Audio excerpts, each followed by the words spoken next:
اچھا جی، ارسلان بھائی کیا کہہ رہے ہیں؟ سعودی عرب سے ہیں؟ کیا کہہ رہے ہیں؟ ذکر کا اثر لینے کے بعد کیسے پتہ چلے گا کہ ذکر چل گیا ہے، اور اگر ذکر نہیں چلے تو کیا کرنا چاہیے؟ میں سب سے پہلے یہ دیکھ لیں بھائی کہ مرشد کی محبت محسوس ہو رہی ہے. کبھی ایسا ہو جاتا ہے، یہ بات یہ کوئی اس طرح سے آپ نہ لیں بالکل ہی نہیں تو مایوس ہو جائیں گے آپ. کبھی ہو جاتا ہے ایسا کہ تھوڑا سا وقت لگ جاتا ہے، تھوڑا سا وقت لگ جاتا ہے. مجھے تو 2 سال محسوس نہیں ہوا تھا.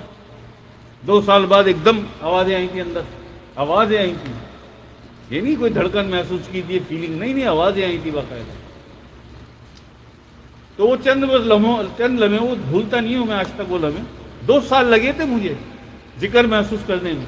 تو وقت لگ جاتا ہے، کبھی ایسا کچھ نہیں ہے. سب سے بڑی جو علامت ہے ذکر کی کہ مرشد کی محبت تجھے اپنے دل میں محسوس ہوتی ہے کہ اللہ اور اللہ کے حبیب آقا علیہ السلام کی محبت اپنے دل میں زبان سے اقرار نہیں.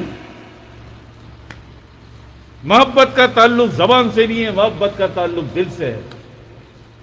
زبان سے اگر محبت کی بات کرے گا تو بس یہ خالی بات ہی ہے، یہ اقرار ہے، تصدیق نہیں ہے. تصدیق تیرا دل کرے گا کہ ہاں ہر وقت مجھے اپنے آقا حضور علیہ السلام کی، اللہ پاک کی، آقا علیہ السلام کے بچوں کی، اپنے مرشد کی محبت محسوس ہوتی. دل چاہتا ہے میں جاؤں ان کے پاس، تو ایسے ہی بیٹھ جاؤں گا، میں کچھ بھی نہ بولوں، بس وہ بھی کچھ نہ بولیں، میں بھی کچھ نہ بولوں، بس دیکھتا رہوں.